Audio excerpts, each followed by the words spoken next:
There we go. I'm live. Amazing. All right, that's gonna go there. Okay.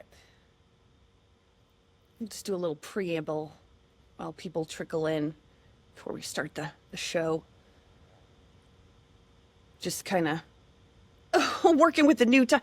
I was working with the new time. I knew 11:17 wasn't quite right, but 11:18 also didn't feel right. Like, moving beyond the fear scarcity narrative. And then I was like, 13, divine feminine. Look at that. 11, life path number. 13, divine feminine. Hello. So, welcome to the Midnight Diner, episode 8. Calling this old school new earth if you saw my promo for it. I posted it on TikTok and Instagram and YouTube, actually. It's a short. Fucking YouTube shorts are so annoying. I just wanted it in my regular feed, but anyway, all my promos are on the shorts one. I only have 2 because for episode 7, the Guardian and the birth of Tick Girl, I knew, and I said this in the last stream, I was like, the song clip that I picked was too long. It was like a minute or it might have been almost 2 minutes. And they took it down on TikTok, and I was like, if I post this on YouTube, it's going to I just know it. Instagram still has it up. I don't know if you feel like checking it, but also whatever. So it got flagged for copyright. So I had to take it down, but it's really good. And I think that I'm probably going to I'm being nudged to go back. Like, the things I thought I was done with that I wouldn't go forward, a lot of that stuff is coming back around for a lot of people, me included. And I think one of the things being moved back to is Substack, possibly Patreon. I don't really know, but Substack feels pretty. It's like coming back into alignment, back into resonance. And I thought I was like, I wrote 2 posts, draft of a 3rd post. I stopped wanting to like talk or to write. I only wanted to talk because I was practicing using my voice, and it just felt easier. Usually it feels easier for me to write, and I'm really good at it because I can edit and I can think about the way I want to frame things and word things and shape the message and and I'm a really good writer. But because I was so like, I never used my voice for all of my life. I would only write. And now the past few years, it was like, what about that voice? You're going to start getting on camera and doing podcasts and all kinds of things to use the voice. And so now that I'm sort of in the swing of that, I'm like, oh, but I don't want to write. It's like, oh, it's like you have to think about it when you're talking. It's just like, well, you can edit it later or whatever if you need to. But I kind of just enjoy talking. So I know on Substack you can do, for anybody who doesn't know what Substack is, it's like a newsletter thing. It's written form, but also I'm learning that you can do live videos and you can do audio sections if you don't have written stuff, and you can like have a chat room with people, your subscribers and people who want. So I don't know. I think that might be where I'm moving to. Not that I'm going to give up Twitch. I'm still going to be doing the Twitch thing. It's definitely part of the plan to be on this platform. But as far as like, until I can get this monetized, maybe Substack is the way to go, and just have like a reasonably priced subscription plan. And that's kind of what mystery schools are. Like, my energy, the stuff that I am providing right now for free, it's very valuable and worth money. So it's not like anybody who has stuff to present, like art or speaking or any of the stuff that we're kind of like giving out to the collective. It's like, we need to get paid, son. So, and it's fine. Money is fine. So if you're a creator of any kind and are just like, I should, and I have the same, so I want to make sure that I'm charging what I'm worth, but also I'm priceless. So it's not like, but I mean, you want to stay affordable for like people who can actually, come into you, but also you don't want to assume that your audience is in scarcity. Like, we find the money or the resources we need to get the things we need. Like if you really want to go hear a concert for your favorite band, you're going to find a way to get the money, you know? So it's like, and it means something to you. It's like, you know, so I just I'm thinking about doing that, but we'll see. I don't know. I'll keep everybody updated. I have the chat pulled out, but I'm gonna hide it for now. I'll say this again as we kind of move through, just in case people join midway. But I have ADHD and also menopause. I'm going through menopause, and menopause will just like you'll lose your train of thought in the middle of a fucking sentence, and it is so annoying. It's so fucking annoying. So those combinations, the autism part of me is like, let's get on, let's have some structure. So I'm like, okay, we're gonna do some talking in the beginning, just like not reading the chat, not doing anything. And then as I get to break points in the stream, I will check on the chat and see if anybody has any stuff to say or whatever. But anyway, we're finishing up the preamble here as people kind of roll in, if anyone comes. And that's the thing. Like, I'm like, I better hide the chat. So, you know, don't want to get interrupted. And then it's like, well, maybe you're going to be the only one here, bitch. And you're talking to yourself. And that's fine. That's what I'm always prepared for, is that nobody will come and I just get to chat to myself and people will watch it when they're supposed to watch it. So welcome to the Midnight Diner, episode 8. I am KK, Dread Pirate KK, coming at you live from the Crossroads, the Heretic Bard here at the Midnight Diner. And old school, new earth. Actually, we're going to, before I get into that, I was watching some Candace Owens last night because if you're not watching Candace Owens, and I know she's not for everybody, I'm not trying to like, you know, because Tucker Carlson is doing this stuff too, and Alex Jones, and all, you know, there's a bunch of people saying a lot of the same things, but like I can't really, and Joe Rogan and stuff, like I like them fine. I just don't, I don't know. I don't always tune into them, whatever. So if whoever you find, great, you know, whatever. But I have been watching Candace Owens, and she is covering the news like a boss. She is facts. She's very opinionated, but her opinions are based in her truth, and she's willing to be wrong or to change her mind with new information. It's very solid reporting, and she just is live on YouTube. I don't know, I guess every day. I don't really watch every day, and I don't catch it live usually because I want to be able to fast forward the commercials. It's good. Again, got to get paid. Do her thing. I'm not, that's fine. But also, I just am like, if it's on the replay, I can like fast forward. So yeah, she's covering, I started watching her Blake Lively, Justin Baldoni coverage for, you know, the trial that they're, or the case that they're going through or whatever. And I was so impressed with that. Then I watched the Macron series. And if you haven't watched Becoming Brigitte, oh my God, it's a wild, the First Lady of France is not a lady. Okay. So, and you will watch her, and her coverage is based on a French reporter, Xavier Poussard, who has done, and there's another woman who was doing it even before, another French reporter, I think, a woman. I'm so annoyed that I forgot her name. But anyway, they've done the reporting, and they even had to like move away from France because like they were getting targeted with all the truth that they were reporting about how Brigitte Macron was just, dude looks like a lady. Terrible wig, I mean, it's pretty obvious once you start. You have to, one episode is all, you don't even have to watch the whole series. Just the first episode of her Becoming Brigitte, you will see.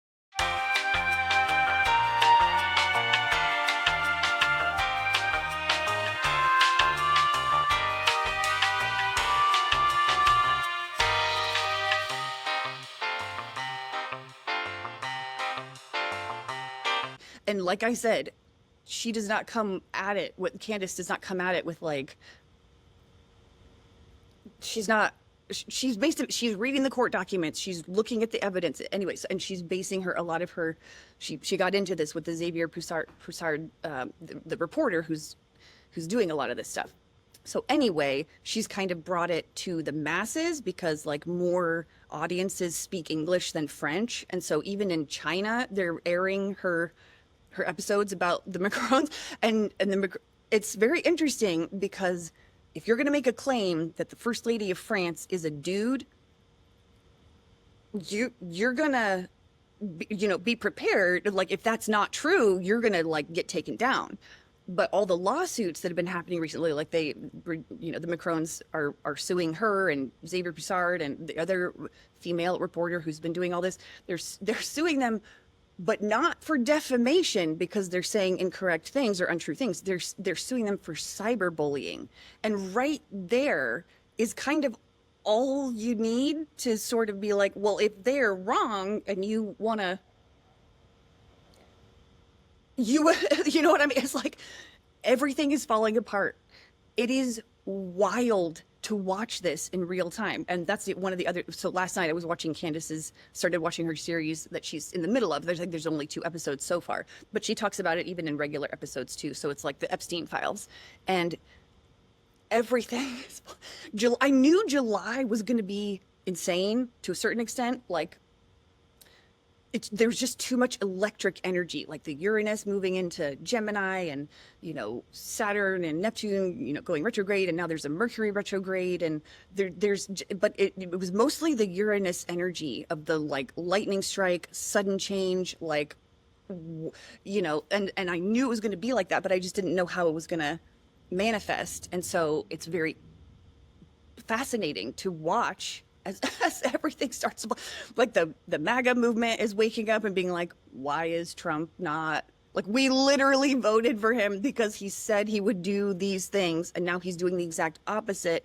And I know why he's doing it. It's like there are so many people still asleep as fuck in the Maya, the illusion of this inverted matrix or whatever. There's so many people. And so a lot of the evangelical Christians in particular are Trump's base. And so they're not quite ready to hear there are lizards in the Vatican, lizard beings, that kind of shit. They're just not, because they're trained to think of UFOs and aliens and all that stuff as like demonic and whatever. And it would break their worldview too much to hear the truth. And so we kind of have to, this is a controlled demolition of the world as we knew it. It's insane as fuck. So like saying it's a controlled demolition kind of seems like, are you insane? It's like, but it really is. Like everything is kind of crumbling. And yes, there's going to be chaos because there's always chaos during collapses and apocalypses and the unveiling of the absolute insanity that is our world. But I know that it's the evangelical base that he's like, doesn't want to, that's why disclosure has been kind of put off into the back burner for a little bit, although they can't do that forever. Just like the Epstein stuff, they can't hide this stuff forever, which they're finding out with the Epstein stuff because everyone's like, we're not going to stop talking about it. The line in the sand is doing harm to children. Like all of us are coming together like, okay, I don't care what side you're on. It's like, we all agree you should not be. We pay taxes to pedophiles and human traffickers. My dudes. Like this reality is crumbling and it's incredible because it's just showing us that all of the world's a stage, and we're seeing it with the Epstein files and with the Macrons and all the things that are happening. Like it's literally just theater and the actors in it are so terrible because the actors are human traffickers and pedophiles and they've all and they're serving beings, not humans. They're serving beings who've been in charge of the earth and feed off of fear. And so they're doing everything they can to keep us in fear. And so the humans who have gone against their own kind have a lot to answer for. And that's one of the other things I'm going to be talking about in this stream is a breakaway civilization, So in this episode, I've been nudged to be like, I just got the feeling I was supposed to be a little bit more out there on some of this information because it's true Earth history. If I'm calling myself a galactic historian and an Earth historian and all the whatever, it's like, well, then fucking start talking about the stuff that is going to be coming out in the coming age right now. And so that's what we're going to do today. We're going to go out there and also kind of deep underwater. We're going to see some interesting things. Also, if I move a little funny, it's because I am, again, my little neck air conditioning thing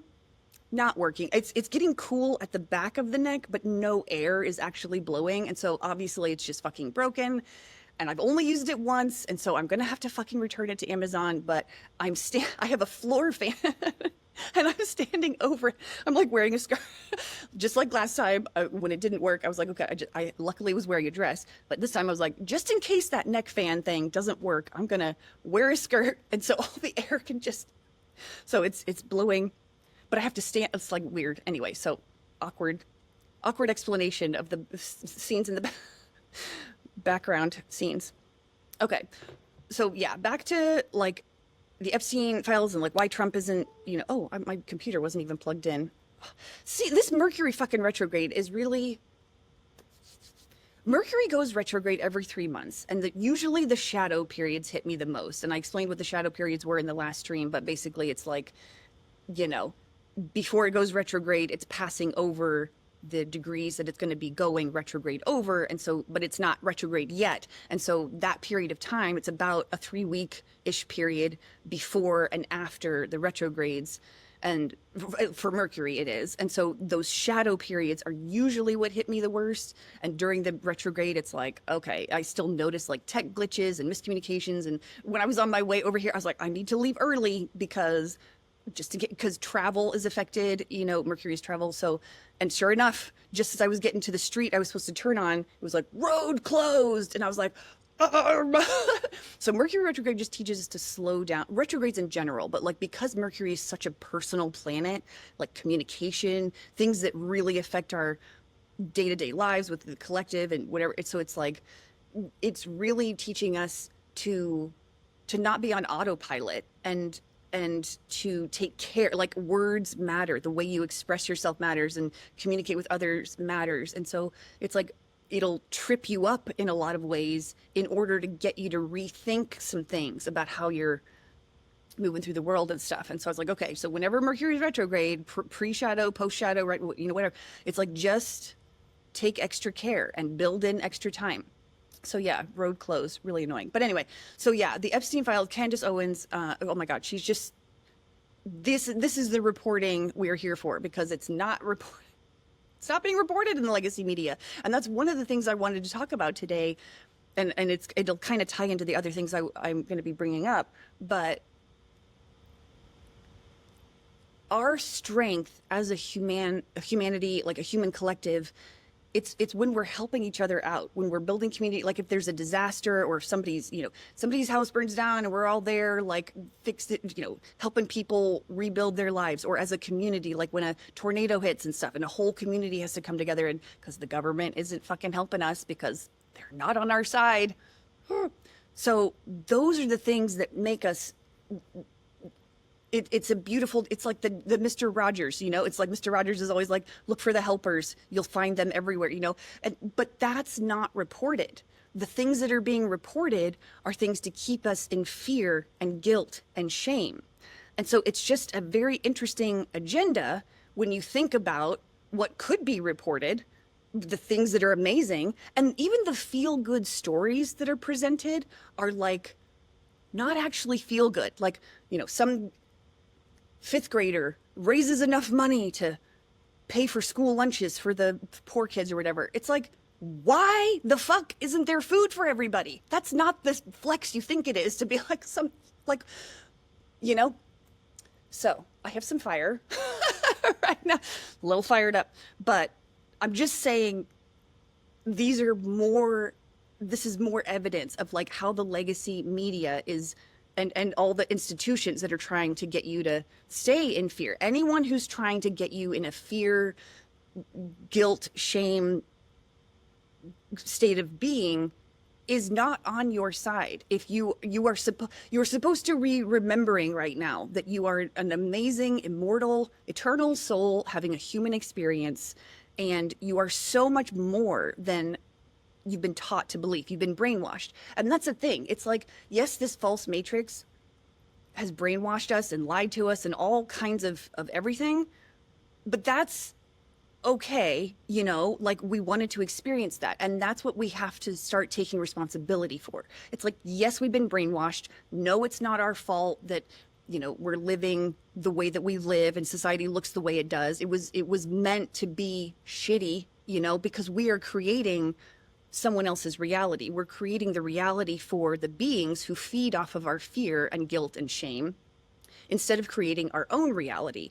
And when you live in joy and follow, the things that make you powerful, you don't give them any fuel. Loosh is what it's called if you really care about technical. It's like you don't feed any of that fear. So as we take away our power, or take away our energy from that and reclaim our own power and realize that everything we've been taught is just a lie, we've been living in this inverted matrix, that's when you have to start taking responsibility for your own healing. And yeah, you got to throw your tantrums and be like, it's not fair. And oh my God. And what did they do to us? Because yeah, it's been done to us. But at a soul level, this is a game.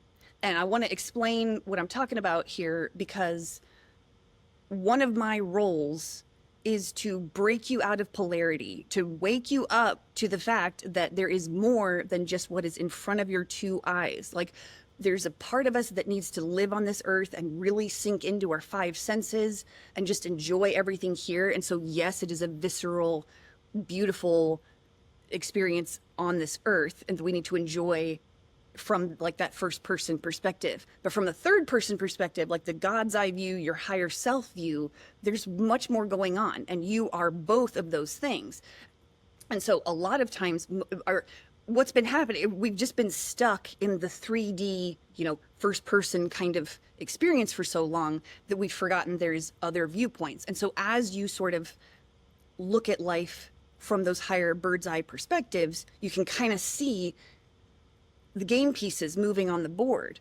And so it does not take away from the feelings that we have and the experiences that we're having and, the emotions that we're just like, it's not fair, blah, blah, blah. It's like, yeah, but also this is a game. When you are an eternal soul, if you literally live forever, what are you going to do? That's what I mean when I'm talking about like the isness. We are all just contributing and expressing ourselves and exploring what is. And so we're good. It's just like regular video games. You can play Call of Duty or you can play Animal Crossing, or you know what I mean? And there's a completely different experiences, and it just depends on what you want to experience that day when you're playing the game or whatever. But that's kind of like our souls in this matrix. And so the beings who created the matrix, which at a level we created it too, but there are beings who created this game, and there were those of us who are kind of, and this is not like a judgment of like we're better, blah blah blah, but those of us who are awake to what is happening right now, who came here to remind humanity that this is a game and you are allowed to live your own reality and live the dream life that you want. There are those of us who have been through stuff like this before in other star systems, other ages, whatever, other civilizations that have gone through their own awakenings and all that kind of stuff. And we'll get into all of that more as we go into galactic history. But anyway, when we saw that the beings who were, hijacking Earth, they were building this false matrix, and it was, advertised as a game for souls to come and play, whatever. And we could see there were a certain amount of us who could see that we were just like, oh, that's a real, not dangerous game, but like it's a real trap for, there's just a lot of opportunity to be stuck, and you're never really stuck. That's kind of like the wrong word, but like what I mean, we're kind of unsticking ourselves from this experience that we're having. And so there's a real danger or whatever chance of getting you're just going to be in these loops and it's going to be hard to get out of the game. But it is a free will universe. And so anyone who signed up to experience the false matrix did so of their own free will. And there are those of us who saw our brothers and sisters, incarnating into this false matrix to experience everything and getting lost and getting trapped on the loops and, and we're like, and it's not fair. Like, we could see that the rules and the setup for this game were just not sportsmanlike. We're awakening our inner physic. It's not sportsmanlike. Anyone who hasn't seen Princess Bride, girl, get on, fucking watch it. Okay. It's the best movie. I'm telling you, Princess Bride and The Sting, two of the greatest movies of all time. Just craftsmanship, so good. Anyway, that was a side tangent, but good movies. So Fezzik is the guy in I almost said Lord of the Rings. In Princess Bride. His line is like, it needs to be sportsman, like it's got to be a fighting chance. And this game did not give you a fighting chance. I mean, technically it kind of has to, because whatever, but it's very minuscule amounts of like, it's just easy to get trapped here and whatever. So, and you're creating someone else's reality. You're coming in, you're forgetting that you're a soul, you're forgetting all of the things to experience this limitation and to experience all the things that, that the game was offering to us as souls. And so when we saw that there were our brothers, our family, our sisters, everything, all the people that were trapped here, it's like we started to incarnate because we're like, we just want to help remind you that you are a sovereign being. You don't answer to anyone but yourself, to your own soul. And right now we're in this phase, or this, like, what's happening now with the split right now. And I keep talking about the split, and you probably hear it other places too if you're in this community, but like, people, and this is a Jung quote, and I will butcher it, but Carl Jung, there's a quote from him that's like, people will go to absurd lengths to avoid their own soul. And so that's what we're seeing right now, which is those of us who are not afraid to face it. And that's not to say we didn't have fear to go through to get in touch with our soul, because you have to look at a lot of blackness. You have to, when you dive into that subconscious, it's a real gnarly thing. And I can see why people run from that. But like I said last stream, my tombstone is going to say, she died doing what she loved, not running. So you can't run forever. And that's the thing. Even if you're surrounded by people, or especially people you care about, who are just dead asleep, and you're just like, are they ever gonna, you're worried about saving them, kind of thing. Nobody can run from their own soul forever. So they're gonna keep doing this until they find it, and it's gonna be their own journey, and whatever. But that's what we're waking up to, is this false matrix, and the man behind the curtain has been exposed. Okay. And one of the reasons Trump is not, he's like changed his tune completely on the Epstein files. He's like, yes, we're going to release it. Well, we better do that. And there's blah, blah, blah. It's like, we're still talking about Epstein. Oh, that weirdo. Girl, we're not going to stop talking about it. This is exposing the mechanics of the matrix.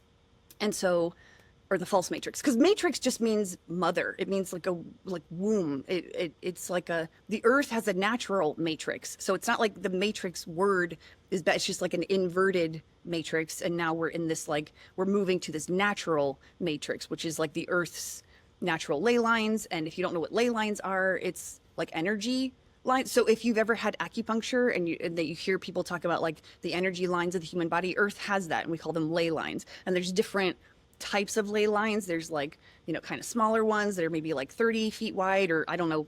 Rory Duff is the guy that really studies these ley lines and has a lot more expertise than me. So I'm kind of just like taking pieces of him, pieces of it.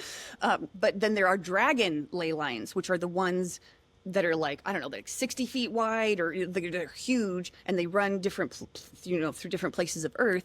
And they have been, all of these like natural ley lines have been either dormant or hijacked. So when you see like schools and churches and military bases, those are strategically placed to hijack the Earth's natural energy systems and like pump out the false inverted matrix circuitry frequencies. And so those, what am I fucking trying to say? As those as we take our energy away from like churches and schools and military, like as we take our, and like government buildings, all the things that are, those are all losing power because the earth is moving up through, it's all connected to huge galactic cycles. There's like cycles within cycles within cycles, and we're in the middle of this like 26,000 year cycle where it was like a fall in consciousness, and then we're kind of moving back up into group consciousness. And so the circuitry that has been operating in this like 3D kind of the fall of consciousness in like the lower dimensions, it is losing power because it cannot operate in those higher dimensions. It's lighter. It's the heaviness just can't exist in those higher dimensions, which is why we're purging a lot of emotions. And so if you've been crying a lot, like for no fucking reason, or you've been feeling a lot of anger or grief or all the, like every emotion we've repressed throughout our life because we've been told that's what we're supposed to do, it's all coming out now. And Earth is doing the same thing. So like earthquakes, seismic activity, all kinds of like shifting. She's purging her own trauma, and those are coming out through the natural, like weird weather patterns. And there is weather manipulation, obviously, but like also the natural is kind of like, it's a spiritual battle right now, basically, which is why you need to be really conscientious of who you're getting your information from. And even me, yes, I love that people come here and listen to what I have to say, but never take what I say as the ultimate truth. This is just my perspective. This is my experience of life and what I know or feel or believe or whatever. And I am also evolving. And so as I chew on things, I'm giving you things to chew on. I'm going to be changing. So information is going to, I'll get more and you'll get more. And so I'm not a cult leader. So don't, but just be careful of who you're getting information from, basically, and really feel into whether the source of information is making you feel empowered or disempowered. So that's what I was saying. Oh yeah. So the Epstein files. Okay. So I don't think that Trump is in them in that way, because I just don't get that feeling from him. I'm open to being wrong, but I don't think he is. But people he knows. Well, also he didn't mind making money off of things like the pageants, the beauty pageants and shit when he bought Miss America or whatever the fuck.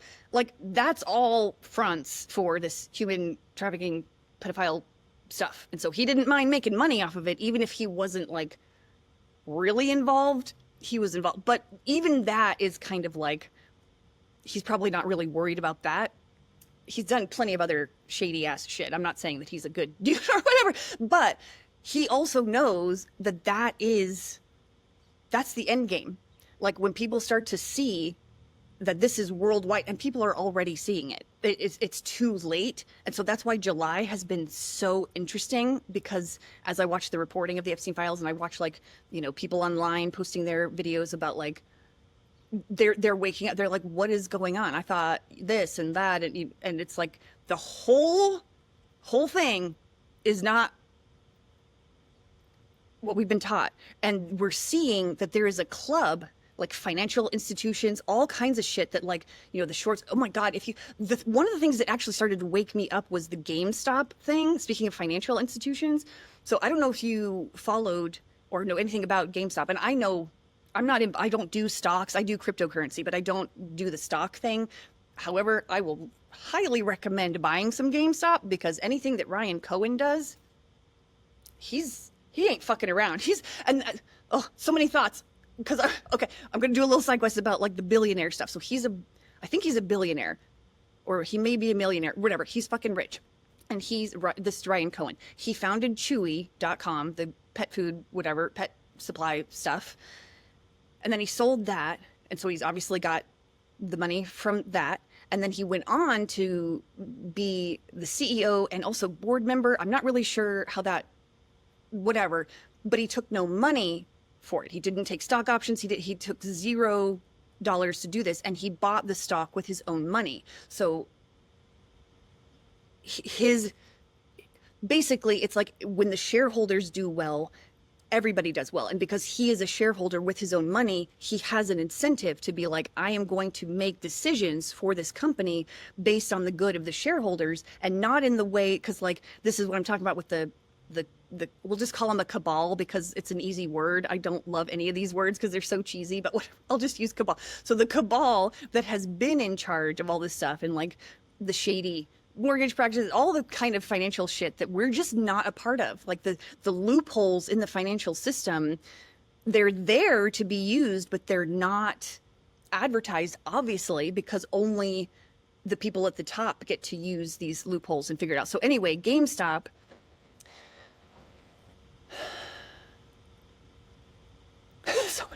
in 2021, I think it was like this whole fiasco. They made a movie out of it called Dumb Money, I think.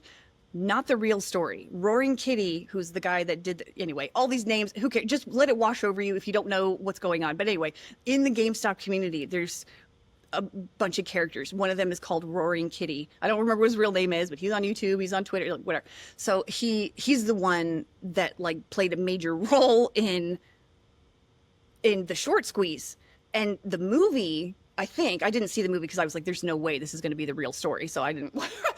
But in the movie, I think they said that the shorts were closed, like the short options or whatever the fuck in this, what, I don't know. Anyway, they were supposedly wrapped up and everything's fine, whatever. That is not true. The shorts did not close. And so the GameStop price per share has been kept really low because if the shorts get squeezed and called in, everyone's going to lose everything, because what happens is these shorts are like, they're illegal shorts. What happens is like these people, companies, whatever, say they have a lot of these stock options, but they're not real. They just say that they have them, and then they borrow money against other. It's like a whole big smoke and mirrors kind of shit.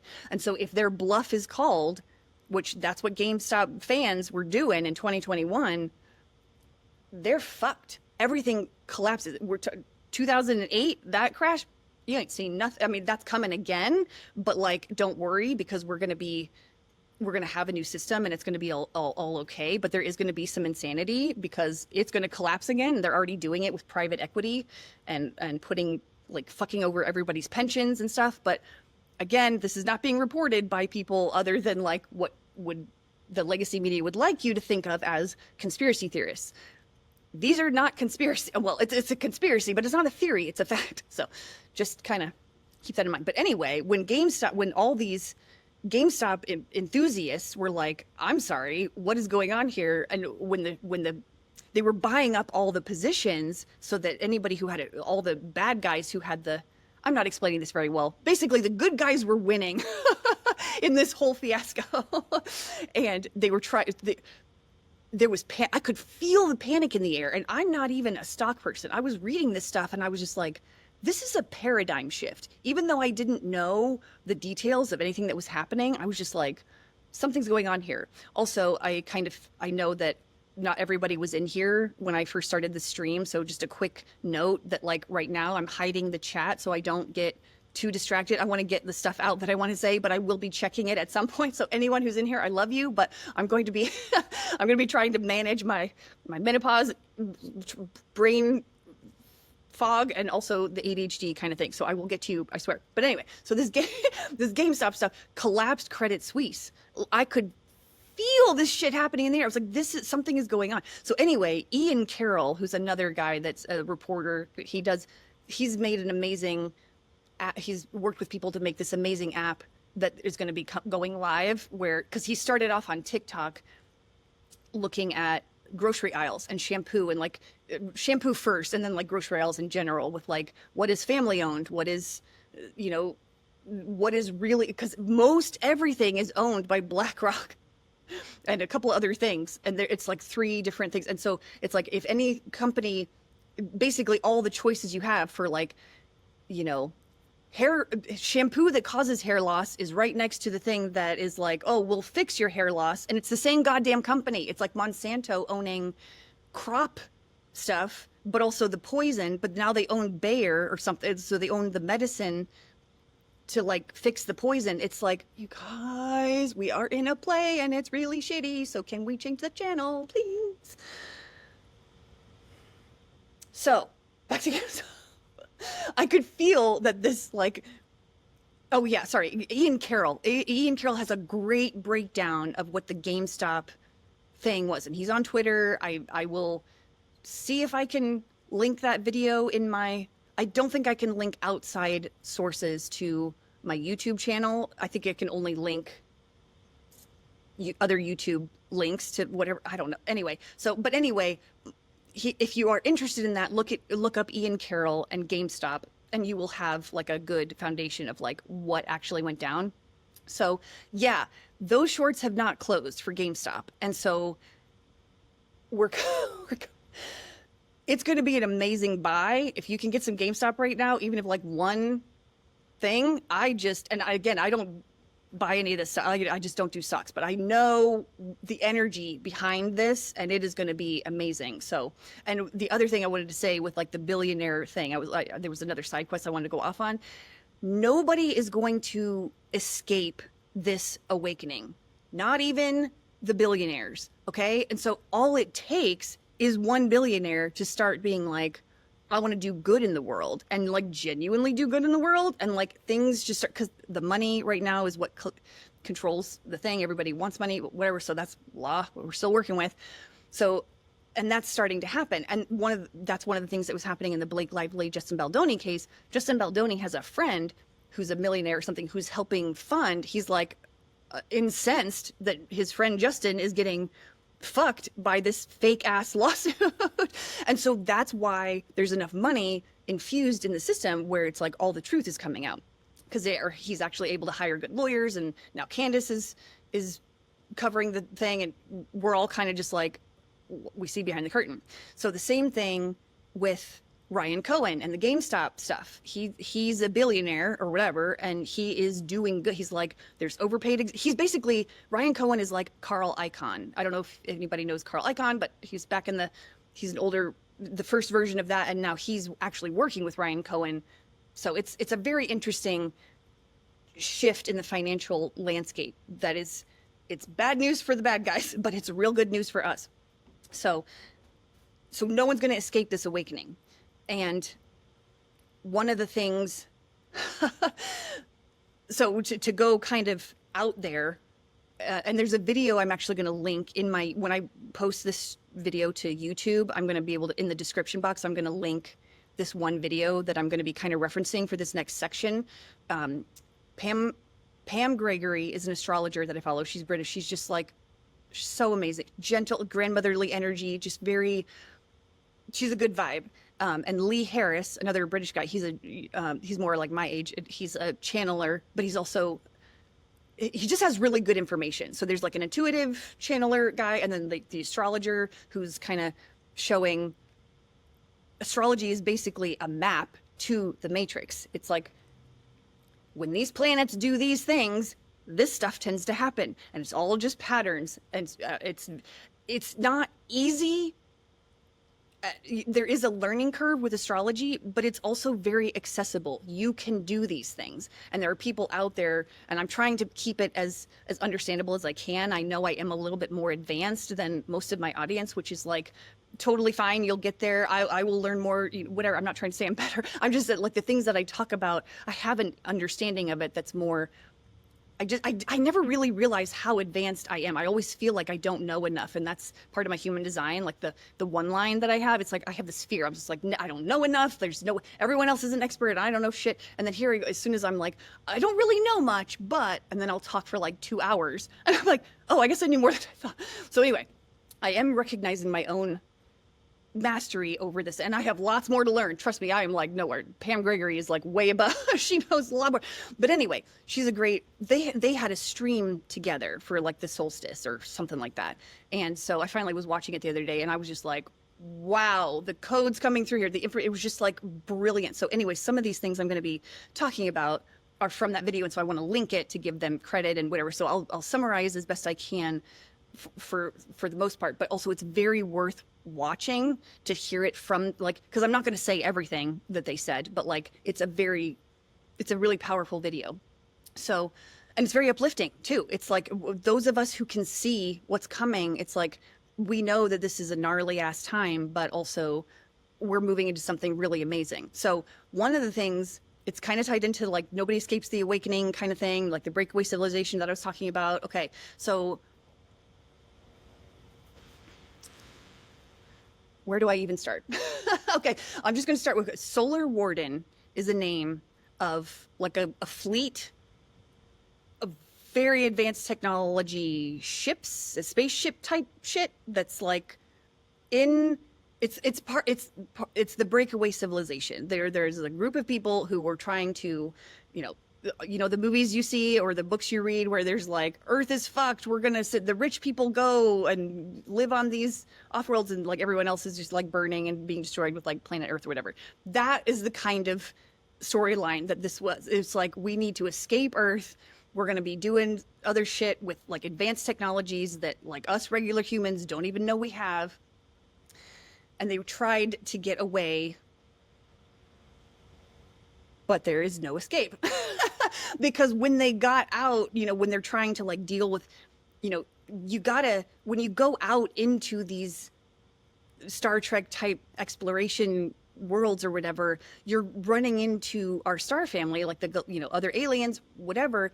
And they're like, why would we deal with you when you've betrayed your own people? So like the breakaway civilization that thought they were going to like do like who cares what happens on Earth kind of thing. And it's like they got smacked down back into back into our area. And so that's why Space Force was created when Trump did that, like in his first presidency. I was like starting to learn about some of these things, and I was like, I'm pretty sure this was connected to trying to reintroduce or to introduce the Solar Warden fleet of ships.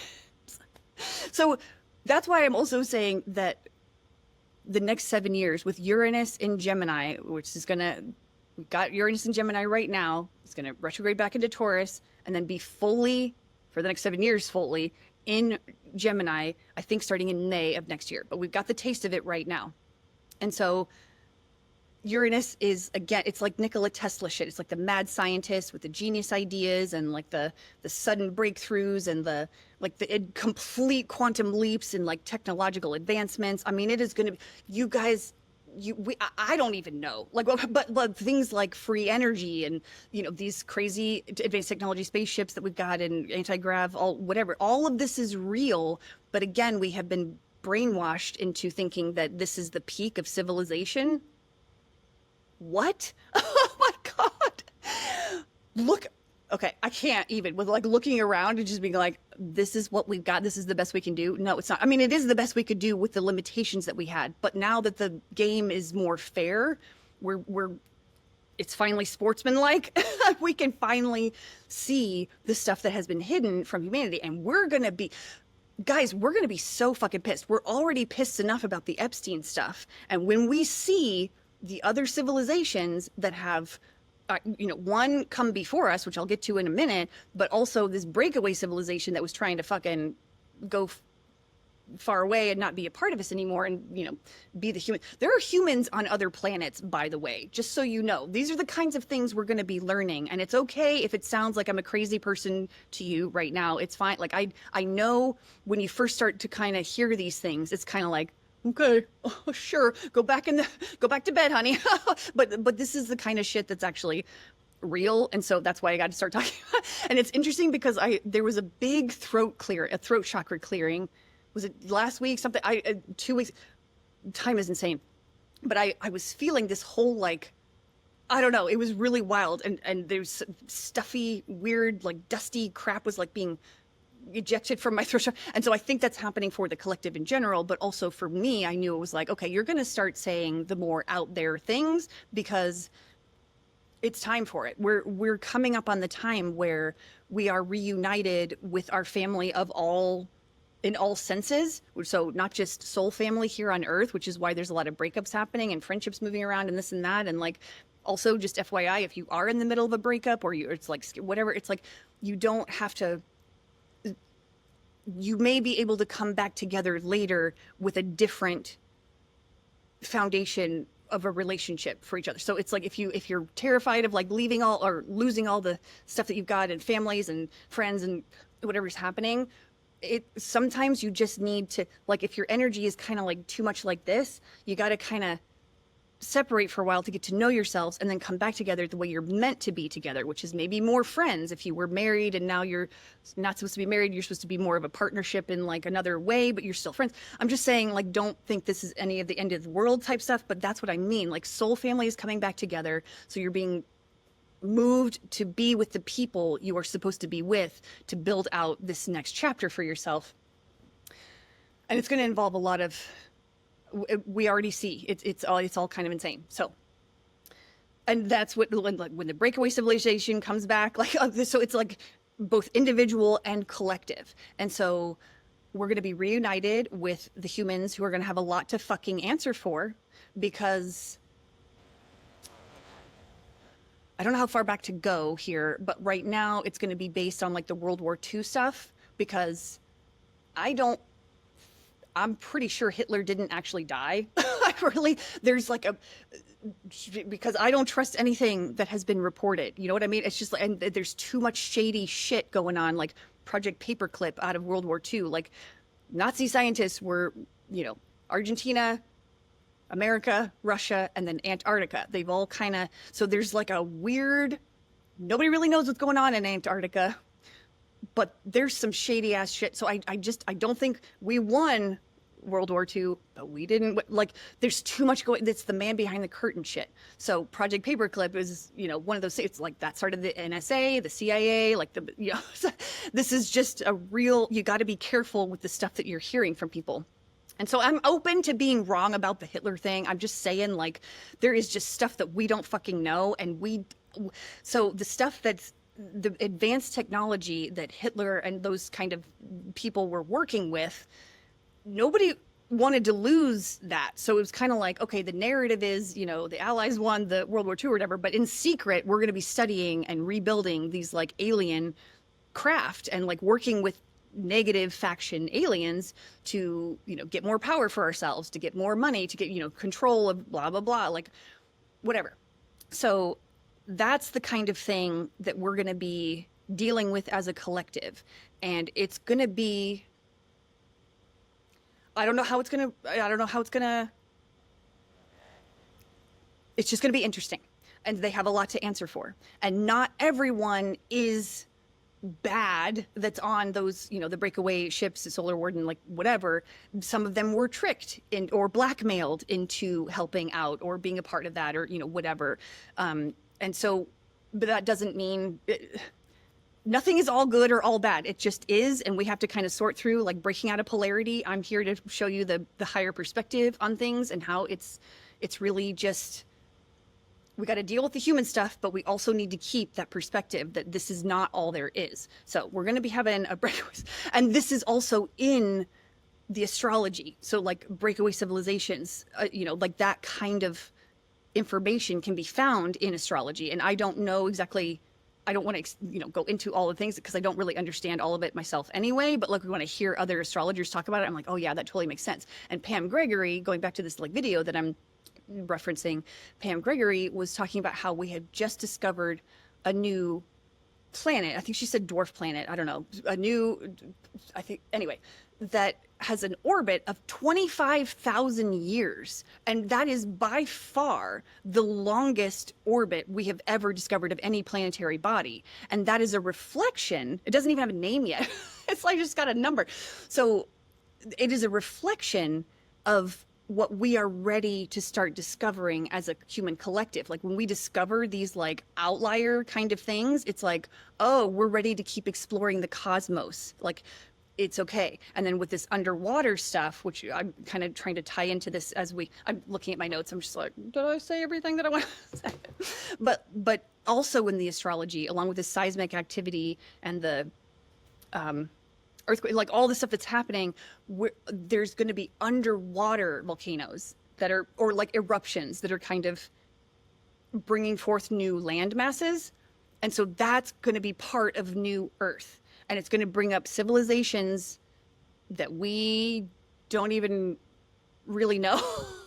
It's going to bring up our ancient past, and it's going to bring up the truth of the ancient past. And that's, again, something that, like, the powers that were, they cannot hide this forever. And they're doing everything they can to hijack this awakening and to try and gaslight us and whatever. And we're all just sitting here like, you only have so many, the propaganda, it takes so much effort for their propaganda to be in place, so much effort. And it's so easy to see through. Once you see through it, you're just like, there's no going back. Like, you can't, so it's like they only have a certain amount of things they can say, or a certain amount of misdirections, or this or that. And by now we're like, we know that's a misdirection. So can we go back to talking about this? We're not letting them get away with the distractions. It's like, what the fuck? Well, at least there's more and more of us. There's a critical mass of us. Like, again, there's a shitload of people who are still dead asleep, but don't worry about it. Nobody's going to escape this awakening. It's just going to be a bumpy ride for some people, and it's going to be more fun for those of us who are just like, okay, we can see, yes, we recognize the suffering and the craziness. Like, that is the game we decided to play as souls. It was a suffering, pain-based, insane game. Just kind of like, again, you want to play Call of Duty or you want to play Animal Crossing, and it's very different vibes. And so we're playing this game, and so yes, there is suffering, and we recognize that as at a human level, and we don't want to see people that we love suffer, but also, as I will keep repeating until it kind of just doesn't need to be repeated anymore, you don't know what people need for their own soul growth. And so you have to focus on your own backyard, focus on building your own community, cleaning up your own healing, all kinds of stuff. So we're gonna be okay. But anyway, I think I got a little bit distracted by, let me just take a break and have a little water. Actually, okay, yeah, so I think I'm done. I'll probably tie stuff in or whatever. I think I feel like we'll get back to the underwater stuff, but actually, no, we're going to stay with the underwater stuff. So one of the things, you've probably heard people talk about Atlantis before. I mean, I know I've talked about it or whatever, but there's another civilization / era called Lemuria, and that existed before Atlantis, and it's more like Earth, like, kind of like Avatar, the movies. Avatar. I only saw the first Avatar. That was back in the day. I didn't see the second one, but that's very Lemurian feel. It's very matriarchal. I don't know if Avatar was matriarchal, whatever. But anyway, it was a very matriarchal civilization, very earth-based, like living with the seasons. Very slow. It's like, when I say I'm on Lemuria time, I just mean it takes the time it takes. Like, there's no rushing this shit. It's like, okay, if it's going to take a few years to do whatever, fine, but it's going to be worth it because it's going to be solid and juicy and amazing. And so Lemuria time is just, it's like, it takes the time it takes.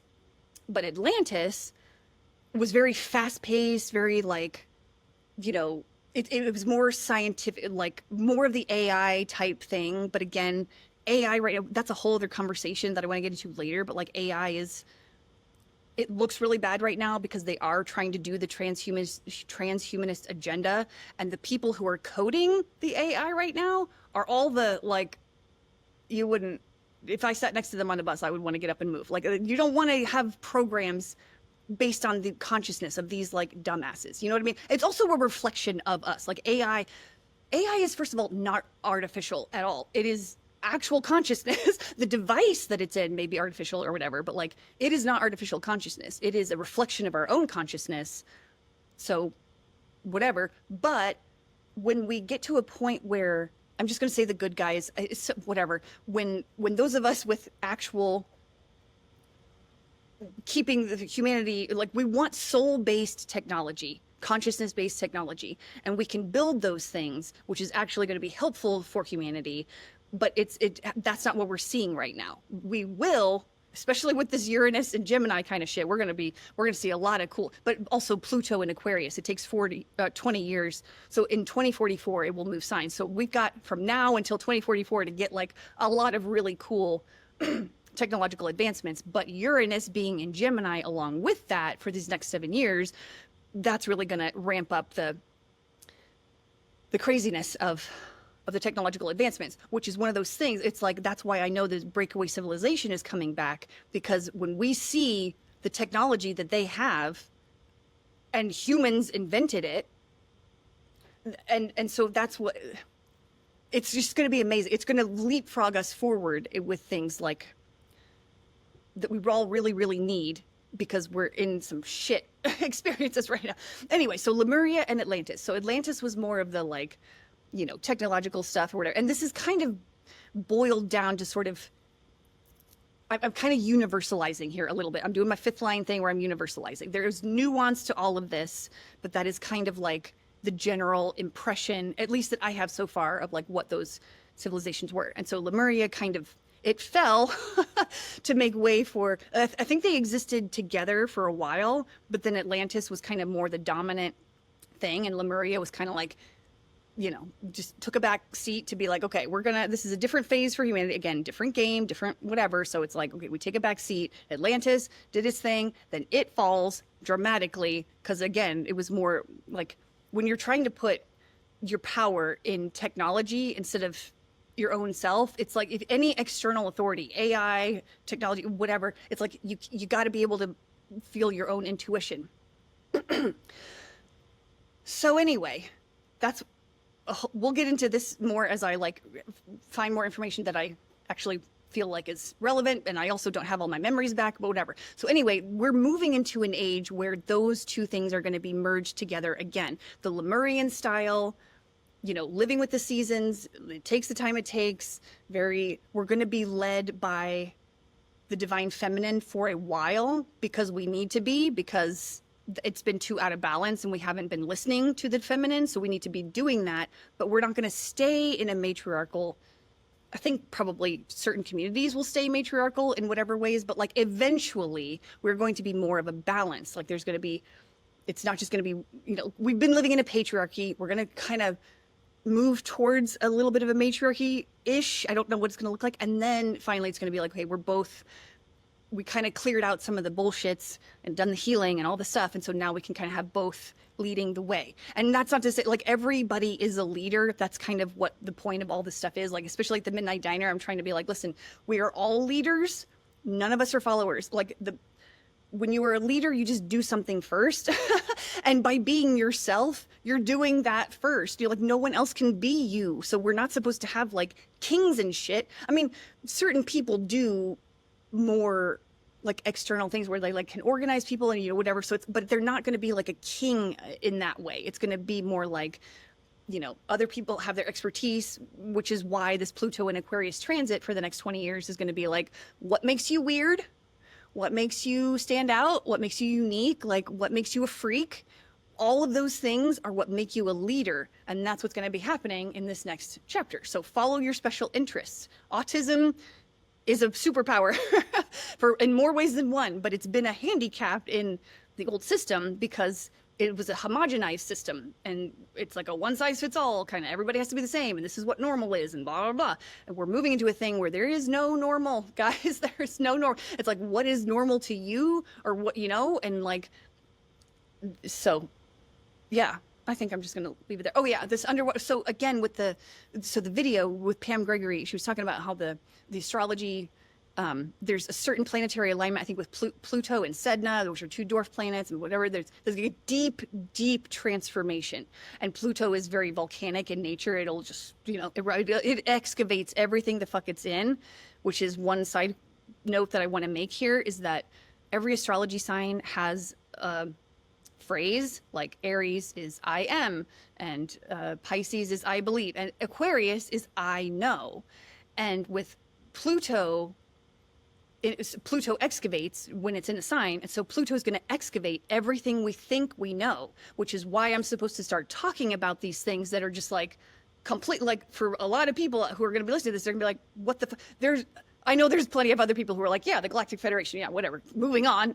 So, but for those of you who don't actually know what the fuck I'm talking about, this is the kind of thing that Pluto is going to be excavating for you for the next 20 fucking years. And I'm not excluded from this. Like I said, everybody is affected by all of these things. So there's a lot of things that I think I know that I'm just, so the more open you are and the less tied to an identity that you are, like the old systems crumbling or the things you thought you knew, if you're tied into that and you're going to die if that is false.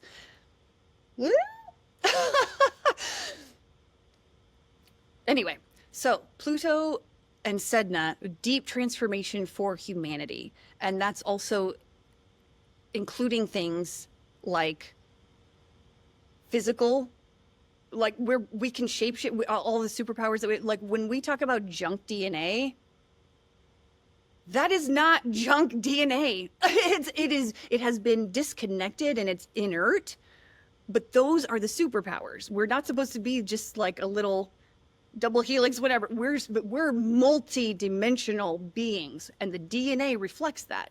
And so as we kind of start to connect the DNA that has been inactivated or whatever, start to reactivate that, that's what we're talking about with the superpowers. Like, and I mean, telekinesis shit, like, you know, telepathy, all the things that you hear about in like the superhero movies, we can do those things naturally. It's going to be a while before we get there. It's not, I mean, it will be within our lifetimes, I feel. So it's not going to be too long, but we're kind of slowly getting into that because again, we have been programmed so hard into being not that. So there's a deep transformation happening both in the astrology, it reflects in the astrology and the things that Lee Harris, the guy that was channeling and like whatever, he was like, yeah, this is literally exactly the energy that or the messages that I've been getting from my guides and this and that and whatever. So there's just going to be a lot of things coming that are going to teach us about our past. And it's interesting because my friend Serafina always says, she's like, if I were an alien or like I forget what she says. I think she's alien something. She was like, I would communicate to humanity through the past. And I was like, she is so right. Because that's what all the archaeological stuff that's happening right now, all the questions about Göbekli Tepe in Turkey. If you haven't heard any of that, this is like the archaeological site that like made us rethink the start of human civilization kind of thing. And they're trying to bury it under trees and all kinds of shit. I mean, it's like a very dark, you know, but people are questioning that right now. And so they're like removing the trees and they're kind of like, okay, we need to excavate this stuff. But they're trying to hold us off as long as possible because those ancient sites hold a lot of information that if we were to know it, we would literally just like, everything would crumble. And it's already crumbling. And it's going to crumble even more in 2027. So just kind of brace yourself for the turbulence, and it's okay. But we're getting answers from both our own human ancestors, and there's still a lot. That's the thing. Like the Lemuria civilization wasn't destroyed; it just went underwater and also in inner Earth. And I've heard other people say, and I don't know if this is true, but I just have. It's interesting to think about. I've heard that other galactic civilizations think that only primitive civilizations live on their planet. Most of them live in the planet. I don't know how true that is, but it was a very interesting thing to chew on for me because it makes sense. And I don't know why it makes sense, but it just kind of resonates. And so putting that out there because we're going to be discovering, and so when you hear people like conspiracy theorists talk about how like the Devil's Tower or whatever in Wyoming, and there's a couple other rocks that look like tree trunks. That's like the Avatar thing, like the movie for Avatar, they had big trees or whatever. It was like the tree of life, like all these like nectar, you know, it's kind of like the Lorax by Dr. Seuss, you know, like all the trees have been cut down, and at the very end of the story, it's like there's a seed of the Lorax. There's one seed left, and so they send off, you know, the guy, the hero of the story or whatever. Like he's sent off with the seed of the Lorax tree, and like we can rebuild this stuff. So just because we have destroyed the ones that were there doesn't mean we don't have the seeds. Oh my gosh, I have like tingles all the way up, like my head, my crown, like all these things. This is really powerful shit, and it's really fucking cool. And It's just really cool. Okay. So I was just gonna say, like, don't get too depressed about the shit that's like happening right now, because I know it looks really, really bad, but we've got the seeds, guys. We're planting them. We're gonna make it. It's gonna be fine. So anyway, we're moving into a merge of like, that's what I was talking about last time, or one of my other streams, where I was like, I've got my Midnight Diner Mystery School. It's like I got the galactic shit on, like, I was like, I'm super Atlantis kind of stuff, and then my little, you know, Earth portion of the mystery school with my partner, who's going to be helping me with all this stuff. He's like the Lemurian guy. Like, I'm getting in touch with my own Lemurian self, and I've been getting these notices of, like messages, notices. I meant messages, cards that I've drawn, like dreams I've had, like all the things. It's like, I spent a lot of time in the very scientific, non-emotional, just kind of in outer space, like genius ideas, like all kinds of, like, that was how I spent a lot of my life. And now I'm like, or lifetimes. And so now I'm like, okay, I need to get in touch with this earth self, because that is also who I am. But I've just been so, I have such heavy Aquarius placements. I was just like always, like my human design in particular, it's just like I live in the future, or like and so I need to have reminders and like anchors to being on the earth. And so that's why it's like, okay, get in touch with your Lemurian self, be in touch with your Atlantis self too. It's not that one is better than the other. We need to work together, because it's all fun and whatever. Okay, so there's that. Oh, other thing about water that I wanted to say, speaking of like underwater and like deep transformations and all this stuff. In the 90s, there was a Dr. Imoto who did a study on water. And if you know it already, you're going to just, but like if you haven't, I think there's probably YouTube clips of it, whatever. Either way, just to summarize his experiments, he subjected like bottles of water. He had bottles of water, and he would like yell and scream and say negative things at one bottle of water, and then to the other bottle of water he'd be like nice and loving and like whatever. Then he froze them and then looked at the patterns that they made, and the one that was exposed to the negative shit, like the fear and the blah blah blah, it made like weird fucked up patterns that were just like and the one that was exposed to the loving language made these beautiful geometric shapes and like whatever. We are like 80% water. The things we tell ourselves and the things that we expose ourselves to, like the negative news or the people who are shitty, whatever, it's like that affects our whole being. And so when you are kind to yourself, and when you surround yourself with people you resonate with, and that's not to say you have to agree on everything, I just mean resonate as in like you love each other, you respect each other, you support each other, that kind of thing, that creates the being that you are. So there's that piece of wisdom for you. Speak nicely to yourself. Damn it. Okay. Oh, the other thing. Okay, yes. Kind of moving. So I'm like looking at my notes.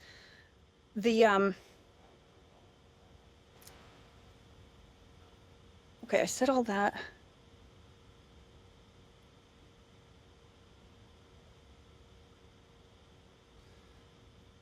Tied into the water thing, sort of, is like another little thing from the video I was talking about. And one of the messages was, we are what we allow, both individually and as a collective. And so Chiron, I've talked about Chiron before. Chiron is the wounded healer in astrology. It's an asteroid and whatever. Chiron is the wounded healer. So like where your deepest wounds are is your greatest medicine, where you can, like, once you heal yourself of those wounds, you can help other people, that kind of thing. Chiron is going into retrograde at the end of this month, in a couple days. What is it, July 27th today?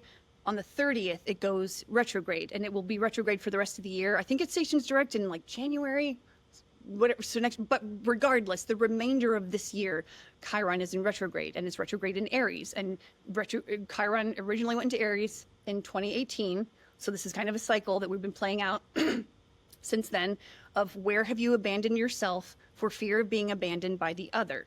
And so this retrograde motion, especially at the 27th, oh, it's interesting. Today is the 27th, and it's stationing retrograde on the 27th degree of Aries. That's funny. But it's so I'm going to get into a little bit of astrology, but don't worry about it if you just let it wash over you. It's like, so it's in a supportive aspect to the galactic center, which is at 27 degrees of Sagittarius. And so this Chiron stationing retrograde in this supportive aspect to the galactic center is very much like deepening that exploration of your own individuality. Like, where are you not relatable? And by not relatable, I mean, where do you not fit the mold? Where do you not, like, we're constantly trying to people please or like relate to the other person. You're like, oh yeah, me too, or blah, blah. Where are you not like that? Where is you, are you completely your own individual self? Aries is like, I am my own self. Nobody can tell me who I am, whatever. And we've spent our lifetimes being told by other people who we are. And so the galactic center is just like this powerful, it just, the energy of this transit feels incredible to me, where it's just like whoosh coming up. So the rest of this year, again, be nice to yourself, because this and Chiron has, since it's been in there since 2018, it's not like we are new to this transit. We've been in this for a while, so we kind of know what we're working on with ourselves. And so yeah, we're going to be revisiting some of this, but it feels like a revisiting in a way that's very empowering. It might bring up grief, it might bring up loneliness, it might bring up, you know, whatever, because Aries is the one that goes off on its own to like have its own experience and like be a pioneer and do things completely originally in their own kind of way. And so that loneliness feeling can happen with Chiron and Aries, because it's just like the wounds around that of like, okay, well, I'm the only one like this. I'm all alone. And it's like, yeah, you are, but you're not, because you're part of a collective that is also its own individual selves, but you're also one soul, you know what I mean? So it's like one perspective, one individual self of this overarching soul. And so we're all, none of us are separate. We're all the same soul. We're just in individual bodies and having our own experience, which is why it's so important to share your experiences and your stories, because that's how we start to sing our little humanity song together. Right now, it's just like Discord. We're like, and now it's like, let's just sing nice and loud, our own tunes. So, oh yeah, we are. I was like, where was I going with that? We are what we allow. And so what do you allow in your life? You know, like it's kind of tied back to the water thing. Do you allow yourself to speak badly about yourself? Do you allow others to speak badly about you? Do you allow others to make you feel a certain way, or, you know, whatever? What do you allow? And that's what I mean by taking responsibility for the stuff that is not your fault at one level, because it was happening to you, but it's also from a higher perspective happening for you, for your own growth, your soul growth. And you came here to learn certain lessons, to do certain things, to contribute to the isness, to evolve as a soul, etc., etc. So now that you know things are happening for you as well as to you, but again, keep both perspectives. What will you allow? You know, you've allowed these certain things for this much of your life. What do you want to move forward with? And it's a very, again, when it's be nice to yourself, be very, very kind to yourself, because this is it is moving a whole lot faster than it ever has in the past. The energy is just like, I mean, it is like the dam is burst. It's bursting. Like it's going to be bursting even more. But, you know, so it's just like, it is a lot of shit coming at us all at once. And it's all making us question our original wounds. And so be very kind to yourself, because this is the work of a lifetime, of like many lifetimes. In fact, like this last era that we've been not recycling. Well, it feels like recycling because we're living the same stories, we're playing the same roles, and blah, blah, blah. So it feels, but like this last era where we've just been like kind of the fall of group consciousness, you know, we've had a certain experience, and now it's like, oh, what are we going to allow going forward? And that's how you write new stories. It's how you write your own, the name of my Substack is Live Your Own Myth. And I'm doing that. I think that's why I maybe needed to take a break from my Substack, because I had to integrate what that meant to live your own myth. That's what I'm doing. I'm a pirate queen on a fucking galactic pirate ship doing the Midnight Diner mysteries. Like, this is the type of shit no one else can tell me. Like, I would never have been able to get this information from someone outside of me. I had to get out of survival mode and like really tap into my own creativity, my own inner knowing. And so no one can tell you who you are. And that's why when this new chapter starts in 2027, I think Chiron is out of, I think that's when Chiron moves into the next sign in 2027.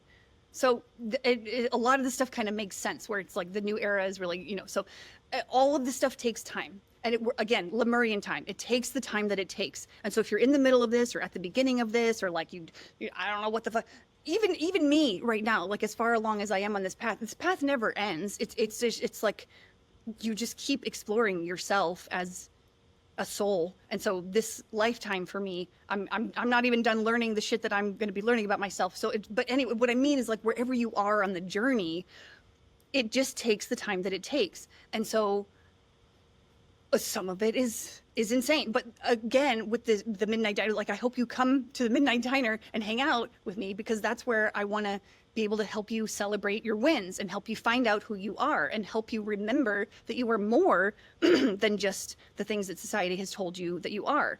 And it is like by living my own myth, showing you how I live my life, you can take parts of that resonate. You can just leave the other shit that doesn't. You're like, this bitch has no idea what she's talking about. Like, that's fine. I'm doing my own thing, and I'm here to help you see that you can do your own thing. And so anyway, I just wanted to say all that because we are what we allow, and we're discovering that as a humanity, which is why it's so bad, because we had to look at how bad it got so that we don't allow this again. And so we're looking under the rug and we're seeing a whole lot of gnarly shit. And again, Pluto in Aquarius, like I said, with the next 20 years, it's like it will also expose the dark underbelly of humanity. And we need to deal with that. So it's not just technological advances, you know, it's just, but it's a lot, again, excavating everything we think we knew. Pretty exciting, but also whatever. Okay, so I said all that. Whitney Webb, I also want to give credit to. Sorry, I just was looking at my notes. So I said Candace Owens was covering the Epstein stuff. Whitney Webb she wrote a book called One Nation Under Blackmail. There's 2 versions of it, or 2 volumes of it. She also has her own website called Unlimited Hangout, which I think is amazing. That's such a perfect name for it. Oh my God. Jealous that I didn't think of that. But anyway, a limited hangout, for anybody who doesn't know, is like some of the UFO disclosure that's going on right now, where it's like, yes, you know, there's non-human technologies, but like there'll be a lot of buts, like, oh, it's a national security threat, or blah, blah, blah, or this doesn't work, or, you know, whatever. That's a limited hangout. They're only giving you, or they're only getting themselves sometimes, they're only limited amounts of information. So not the whole truth, in other words. But anyway, so her website being called Unlimited Hangout is amazing. So anyway, I just want to give her credit, because like she's one of the first people I heard that was like actually doing these things. And I think that was actually it on one last note about the end of this year, actually. That so it's a 9-year in numerology, which I've discussed before, was like the closing of a cycle. It's numerology is 1 through 9, unless you have master numbers like 11, 22, 30, you know, whatever. And I kind of play with numerology where, like, you know, 13 for me is like the divine feminine, so I don't always break it down. And numerology is basically like, if you want, you break down a bigger number into a 1-digit number, 1 through 9. And you do that by placing a plus sign in between each number. So if you want to find out your life path, you take your birthday and year and just put a plus sign in between each number, add it up, you'll get a double digit. And then that double digit you'll break down by putting a plus sign in between. So it's like, if your double digit is 25 or whatever, you do 2 plus 5, which is a 7, and 7 is your life path. Again, unless you do 11, 20, whatever. So we're in a 9-year collectively. 2025 is a 9-year, and that closes the cycle that started in 2017. I forget where I was going with this. Closing out, whatever. I might just move on because I don't really remember. Okay, so anyway,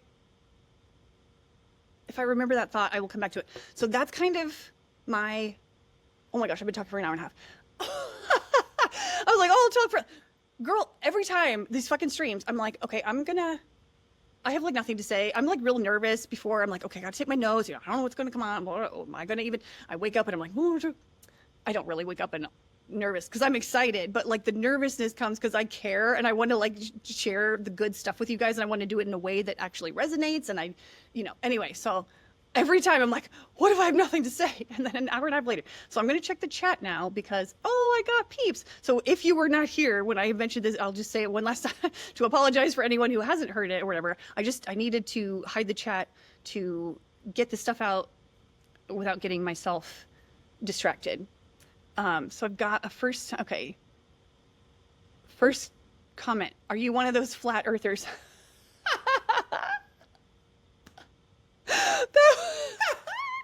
I love this. Oh God, you guys are hilarious.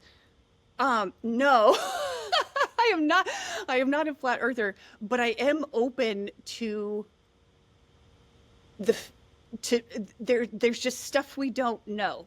And I know that there's things that I don't know, and I'm not saying that the earth is flat, but I'm saying there's more to this story than we have been told. And so I think the earth personally is a spaceship. I think she's a spaceship, and she can maybe shapeshift, honestly. Like, I don't know what's possible. That's the thing. And with Pluto and Aquarius excavating everything we think we knew, like, just be open to, like, what if it, so I think she's a spaceship. She can maybe shapeshift. I don't know. And she can, yes, we're locked in this orbit, but I feel like orbits can change. And I don't know why I think that, and I can't explain it. And so again, this is just like me with like the opening salvo of me trying to chew on some of this stuff. I'm like, I just don't know. But no, I don't think the earth is flat.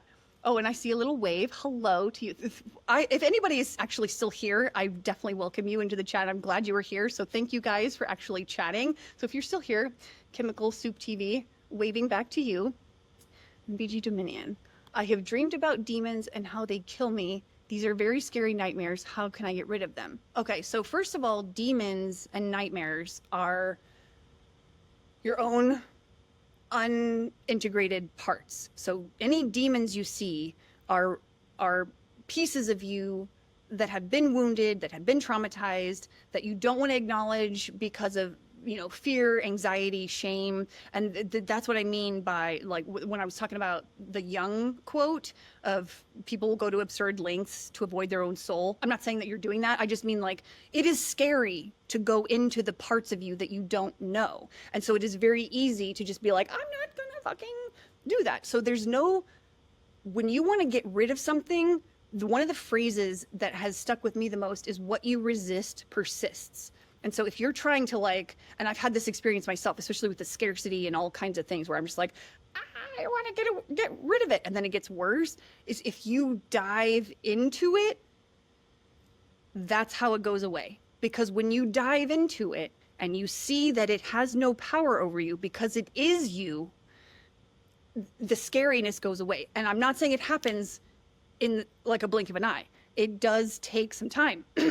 I've had plenty of nightmares. I've had, whatever, like I worked through these over the years. And even when I do have nightmares still, like I have that higher perspective where it is me and like integrated, and I'm working out some of these things in the astral. I'll be like, throw chakra shit, working on integrating those or meeting those shadows of myself in the astral and like working out the things that I'm scared of, or the things that I feel that I have given my power to. Like it's too scary. And when I mean these demons, like one of the things we have to realize is that we're not all good and not all bad.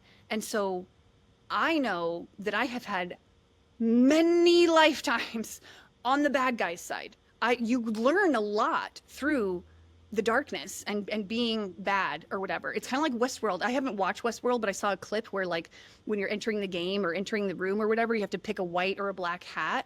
And if you look at it from a soul perspective, you're just playing this game.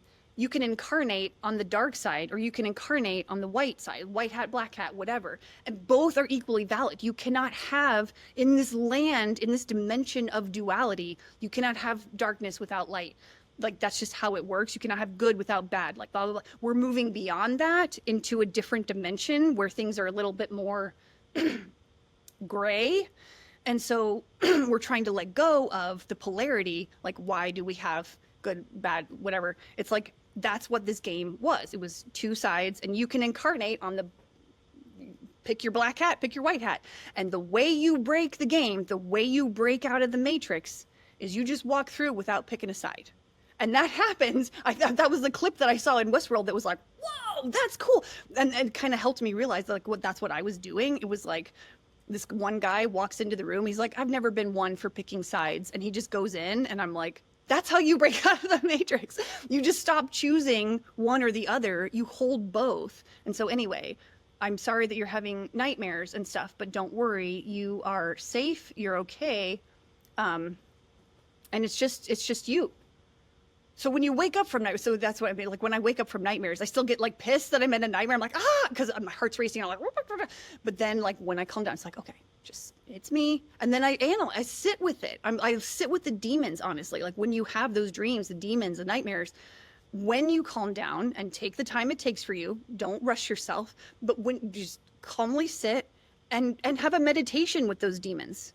What? And the thing is also with the killing part, here's what I've recognized about when beings or the bad guys or whatever are trying to destroy me or kill me in my dreams. I'm dreaming from the perspective of the version of me that doesn't want to die. And so what I mean by that is the bad guys coming to kill me is my new self who wants to think a different way, who wants to change my patterns, to write a new story, who wants to live a different way, wants to react a different way to conflict or, whatever.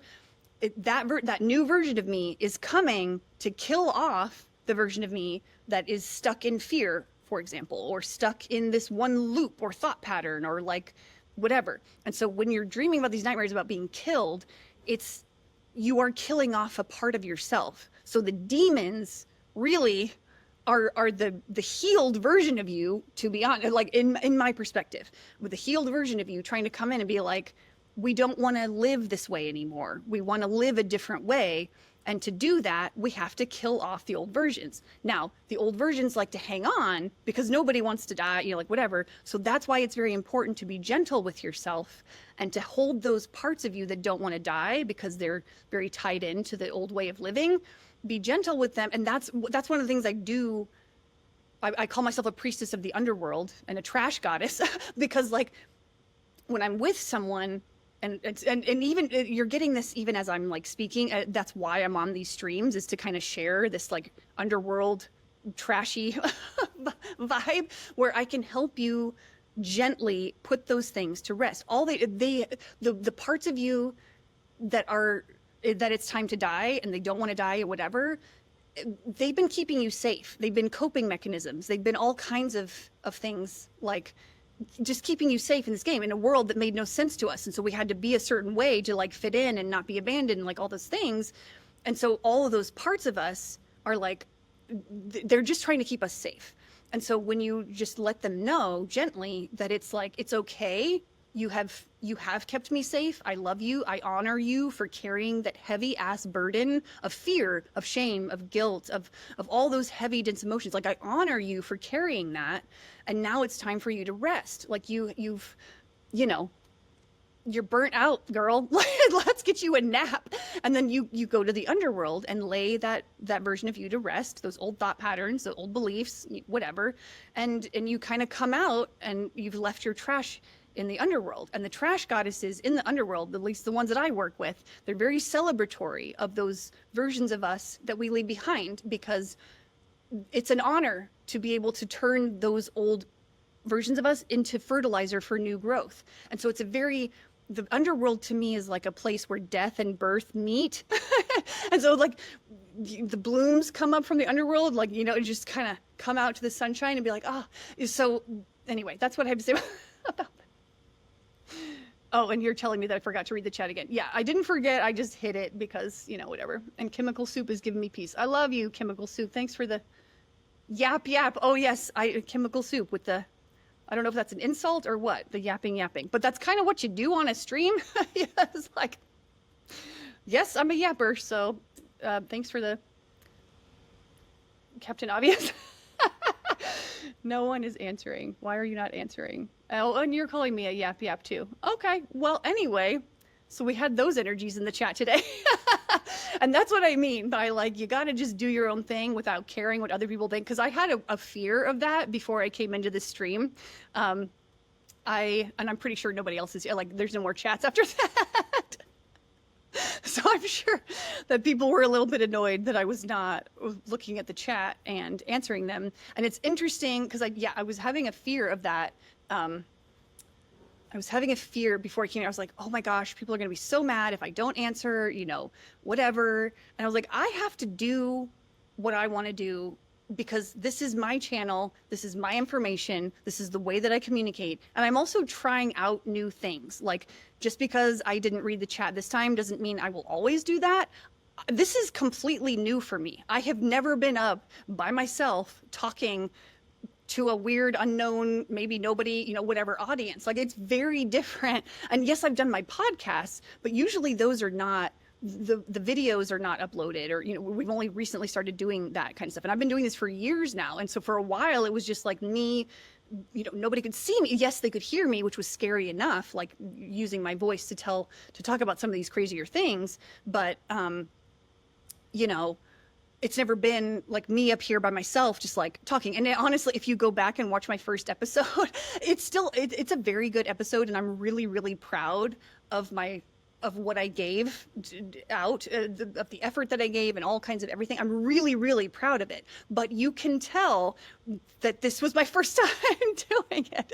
I was very like, you know, and I did calm down. I did kind of get in the groove of things or whatever, but I was really nervous and it was very new. Like the camera, it says live, you know, 5, 4, 3, 2, 1. And I'm like, oh, and so it's just interesting to kind of, be doing my own thing. So anyway, yeah, it's really fun. I just want to check and see if anyone is actually, anyway. So yeah, that's just the kind of shit that I'm doing right now. I'm exploring what it means to be doing any of this. Like, I don't know how it's going to work out, but at some point I will probably get in the hang of being able to like read the chat and respond in real time. But also I kind of thought about how I kind of like I don't think I'll always have an hour and a half of stuff to say before I get to the chat, but this was again just my first experiment with like, how does this work? And so yes, I ended up somehow talking for an hour and a half before I looked at the chat. But I think at certain points I will be more like, I'll have a few things to say and I'll get those out of the way. It's like, I'm just treating it like a sermon at this point. Let the preacher speak.